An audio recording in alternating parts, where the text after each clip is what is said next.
about transforming or about reviving this Maha Kumbh as a knowledge base, as a place and a time that people, large number of people, will seek as a source of inspiration, healing and transformation, which is what it has been for thousands of years. Maybe in the last 5, 6 or 10 decades in a century, it could have to some extent lost its relevance and its significance simply because, well, the nation has not been in our own hands. So reviving this, what this means, why is this? What is so significant about taking a bath once in 12 years? It's not about that. This comes from a fundamental dimension of yoga, which is referred to as Bhuta Shuddhi, which means to cleanse the 5 elements in our system. Everything in the universe, this body, this planet, the solar system, the universe and the cosmos, everything is just a play of 5 elements. The entire universe is just a mischief of 5 elements, not 5 million, just 5. This shows the brilliance behind creation, the trillions and trillions of forms that life has taken, all this only with 5 ingredients. So the yogic system, the fundamental form of yoga is Bhuta Shuddhi, where it is understood that if you gain some mastery over these 5 elements, your health, well-being, prosperity, access to the universe, all these dimensions are taken care of if only you take charge of these fundamental ingredients which make you who you are right now and which makes everything what it is right now. This body, the elemental composition of this body is such that 72% of this body is water, 12% is earth, 6% is air, 4% is fire, the remaining is Akash. For one to live well here, water plays the most important role because 72% of this body is water, 72% of the planet is water. So the kumbh, or the science of making use of the confluence of rivers at certain latitudes, came not because of belief, not because of some blind faith, this came because of keen observation of how life and the different forces around us function and how we can ride that, how we can make use of that. The modern science is beginning to open its eyes to this, that between equator, that is the 0 degrees latitude, to 33 degrees latitude, the centrifugal force that the planet generates because of its spin largely works in a vertical manner. As you go further north, it becomes tangential, but here it works in a vertical manner. 11 degrees centigrade is one place where it is perfectly vertical. So after much search within myself, we established the Isha Yoga Center at 11 degrees latitude, because if one is doing sadhana, the maximum benefit happens here because the earth's centrifugal force is pushing everything upward in a vertical manner rather than in a tangential manner. So from 0 to 33 degrees, this was known as the sacred land on the planet because spiritual sadhana found at most results or maximum results happened in this region for whatever sadhana that an individual person does. So within this latitude, we identified many spots where at different times of the year and different times of the solar year, which lasts for 12.25 years, the forces are working in a certain way, and those places were identified as places to be on that particular day or that particular period. Wherever two water bodies are meeting with a certain force, it creates a churning of water. This body being over 72% water, being there at that particular time, when it is in a particular nakshatra in the solar in the solar cycle, the maximum benefit happens to the body. In the ancient times, everybody understood that this mandala of 48 days, if you stay at the kumbh and every day you are in that water with the appropriate sadhana attached to it, you could transform your physical body, your psychological framework, your energy framework, and above all, find enormous spiritual growth within you within a span of one mandala, which is 48 days.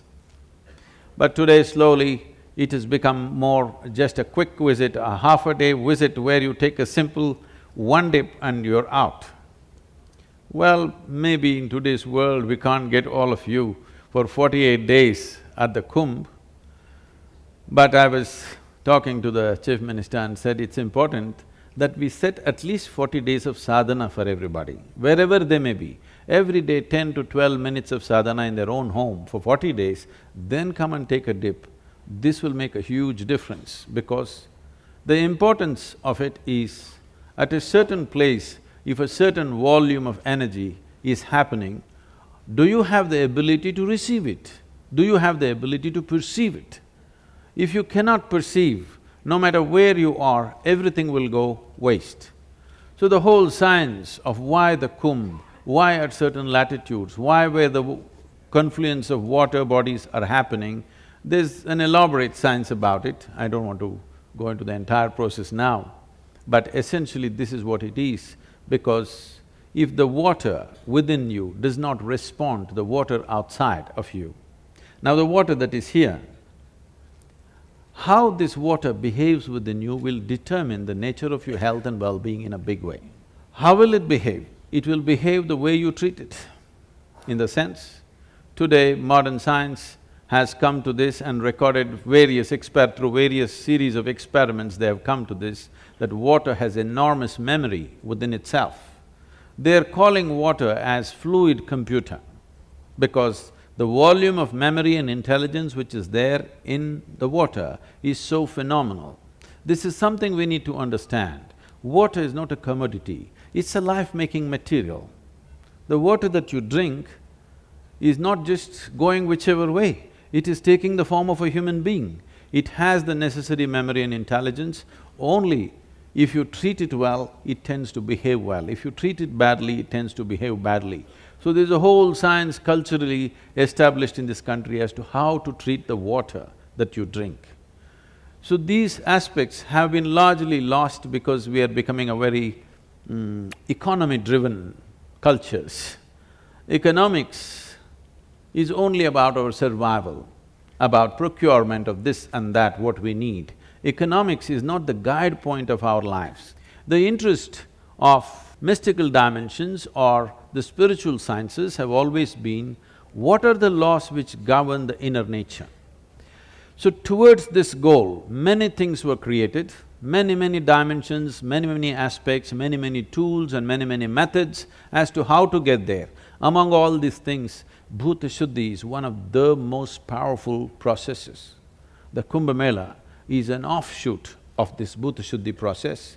It's my intention and my wish that this Kumbha Mela should not become just one more ritual where a huge number of people gather. This should become a transformative process. I'm telling you, we as Indians, if we display a different level of equanimity within us, you believe me, in the next 25 years, we will be the most valued nation, because this will be the biggest challenge for the rest of the world. The rest of the world wants to know how to be. They know how to do, but they don't know how to be. This is something that we can offer to the world, because when it comes to the inner mechanics of a human being, I'm not saying this with the prejudice of being Indian.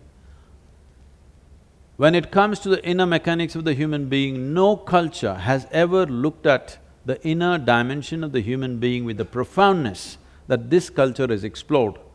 As Mark Twain once said after his visit, it seems he even came to the Kumbha Mela, and he said, anything that can ever be done by either God or man has been done in this land. That is the impression we created. That is the impression we need to create tomorrow for the rest of the world, that anything that can be explored to in the subjective dimension, we have explored this.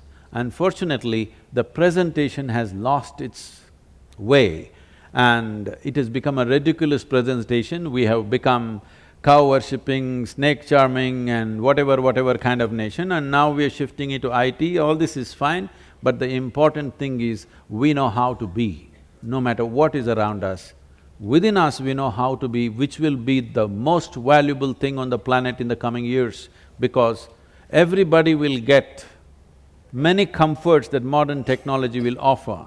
After it comes, when they don't have it, they think if they have it, everything will be fixed. The moment they have it, they know nothing in life is settled. That is when the whole world will become seekers one way or the other. Or as I said earlier, for the first time, human intellect is evolving like never before. Every human being slowly is able to think for himself. Right or wrong, it doesn't matter, but he's beginning to think. Once he's beginning to think, you transporting him to heaven for well-being is not going to work. You have to offer it here. And you telling him the softness of the cushion on this sofa is going to make your life well is not going to work, because everybody would have sat on it and it means nothing. Only because people are deprived, these kind of philosophies have worked. Because people have been deprived for a long period, if you just tell them you can eat well, that looks like heaven. The whole description of heaven is that you can eat well or you can do something well. All that people are deprived of, it's up there. But these things will not work in future. People will look for real solutions. When they look for real solutions, believe me, nowhere else in the world can people offer profound solutions as India can offer, because this is something that we've invested our time, life and energies for almost 8–10,000 years, and we have gleaned this knowledge, not something that we believe, not something that we made up as philosophies, something that we observed and noted down and made tools as to how to access this. It's my wish and my blessing that this Kumbh Mela should become a huge step in that direction to awaken the world to this possibility.